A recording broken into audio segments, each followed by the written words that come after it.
You know what I mean? I want you to think of like something that you're sensitive about, something that you don't want people to refer to. Like for me, it would be someone coming up and being like, "You are the skinniest guy around." You know what I mean? It's like, oh, you want to mess with me, dude? You know what I mean? That's what this was like. And we're going to see that by what we read. Gideon said to him, "Please, sir, if the Lord is with us, then why has all this happened to us? And where are all the wonderful deeds that our fathers recounted to us? Did not the Lord bring us up from Egypt? But now the Lord has forsaken us and given us into the hand of Midian." Sounds like one of those spiritual giants we all try to be, right? And the Lord turned to him and said, "Go in this might of yours and save Israel from the hand of Midian. Do I not send you?" And he said to them, "Please, Lord, how can I save Israel? Behold, my clan is the weakest in Manasseh." Manasseh was like a state in Israel. He's saying like, my family's like the worst you can find out here. "And I am the least in my father's house." You see how he's saying, I'm the worst of the worst. You got the wrong guy. You may not have done your research, but I'm not the guy you're looking for. So what happens is Gideon's not really getting that this is the Lord's angel, his messenger before him. So he puts a meal out. And all of a sudden, instead of sitting down and being like, "Oh, great mutton, you really nailed it." You know what I mean? What he does is he puts his staff to the meal and it just like burns up. Gideon's like, whoa, this dude ain't messing around. I want to show you what happens in Judges 6:25. That night the Lord said to him, "Take your father's bull and the second bull, 7 years old, and pull down the altar of Baal that your father has. Cut down the Asherah that is beside it, and build an altar to the Lord your God on top of the stronghold here, with stones laid in due order. Then take the second bull and offer it as a burnt offering with the wood of the Asherah that you shall cut down." So Gideon took 10 of his men and did as the Lord had told him. But because he was too afraid of his family and the men of the town to do it by day, he did it by night. Doesn't sound terribly confident here, right? Just to give you some idea of what's going on, Baal was a false Canaanite god that Israel had turned their hearts to. And Asherah was this goddess that they would like sculpt trees and almost make like totem poles out. And he's saying, cut that down, use the fire, and make a sacrifice to me. A little scary. So in the morning, the town was calling for the head of Gideon. And this is what he said. His dad comes out to the mom and is like, "Hey, if Baal's so great, let Baal contend with him." Then he got the coolest name ever.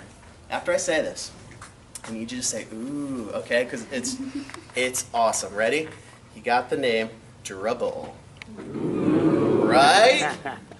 Basically means like, hey, it's in Baal's hands, right? It's like it's up to Baal to bring justice to him. So this was Gideon. By this point, the fire was blazing. He gathered 32,000 men together to go and fight and to clear out the Midianites. I want you to imagine that you're Gideon, all right? Angel of the Lord comes here. You're not expecting it. You're just a regular dude. Like, picture God coming to you in your dorm room, in your apartment, in, I don't know, if you live with your parents, like your bedroom. Like, just imagine him coming to you and just being like, "I want you to do this." That's how he felt. He felt underqualified. But he was able to rally 32,000 men. Now, if you're Gideon at this point, you got to be like, all right, getting a little momentum here. Something's kind of coming, right? But God says, these are too many men. Tell you what, let anyone who is afraid go home. Now, if you're Gideon, you got to be like, whoa, hold the phone here, bro. Like, we got 32,000. I'm feeling good. Like, that's probably not even enough. Like, you know, really? We got to whittle this down? Why do you think God wanted to whittle it down? And this is like, I actually want to hear someone here. Why do you think God wanted to whittle down his army? Because he knows what he's doing. He knows what he's doing. Wait, God knows what he's doing? Weird. Exactly, right? He wanted to prove himself. Bam.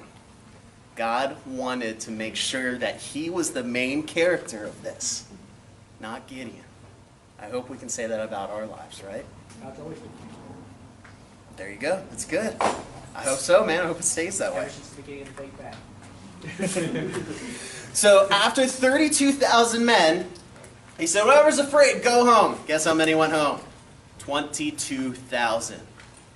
The dude had 10,000 people standing with him. Whoa. More went home than stayed. So then Gideon's got everything, okay, we got 10,000. This is bad. This isn't going to go well. But all right, let's just keep going. And God's like, up. Still too many. I want you to do this. I want you to take these guys down to the river. This is my favorite part. He says, only those who get a drink of water by lapping like a dog can go. Apparently because they're the real crazies, right? You know, because all the civilized people get down and scoop it, and they're like, oh, it's really fresh right now, you know? You know what I mean? And these guys are down there, they're like, like in the river. Those are the guys I want to go to war with, right? Weird. Regardless, 300 remained. 32,000 to 300.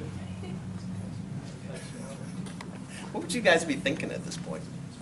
Yeah. Yeah, good point. So this is what God said. He said, Gideon, if you're scared, I want to give you a sign. Go down and spy on the camp with your buddy Pura. And I'm going to encourage you there. So what do you think Gideon did? Nah, dude, I'm good. Let's just roll with this. No, he went down and he was like, give me a sign, please, anything. And he listened to two Midianites talking. And the Midianites were like, I had a dream that this barley cake rolled down and just took out our camp. It's weird, right? And the other guy's like, that can only be Gideon. God has given the victory to Israel. And Gideon, as a bystander, gets to hear this. And at this point, he's got the confidence that he's never had at any point. And he says, surely God is with us. I want you to read Judges 17 to hear his response. It says, as Gideon heard the telling of the dream and its interpretation, he worshipped.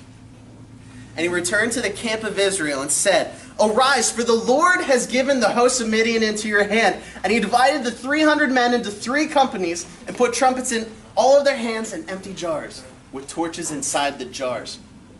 And he said to them, look at me and do likewise. When I come to the outskirts of the camp, do as I do.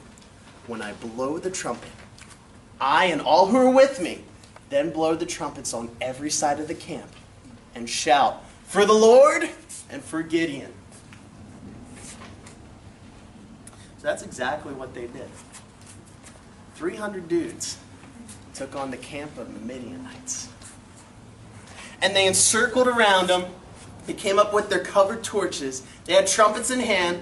And on the signal, all the time, they bashed the jars. They blew the trumpets and said, for the Lord and for Gideon. And the Midianites just like freaked out. They didn't know what was going on. There was such confusion in the camp that actually started turning on each other. And then whoever got free of that confusion, Gideon rallied the men, said, come with us. We got to finish them off. And he rallied people from the nearby towns to just drive the Midianites out of the land. And Gideon won a great victory that day, right? God won a great victory that day. All because Gideon, in the beginning, when he thought he wasn't good enough, he finally mustered up the strength to realize that God had something bigger. And he decided to let God have his way. But I want to throw something out there. What if Gideon said, I'm too much of a loser to do this. We've got to find someone else. What if Gideon's poor confidence and his damaged self-view kept him from what God truly had for him? The story would be entirely different, wouldn't it?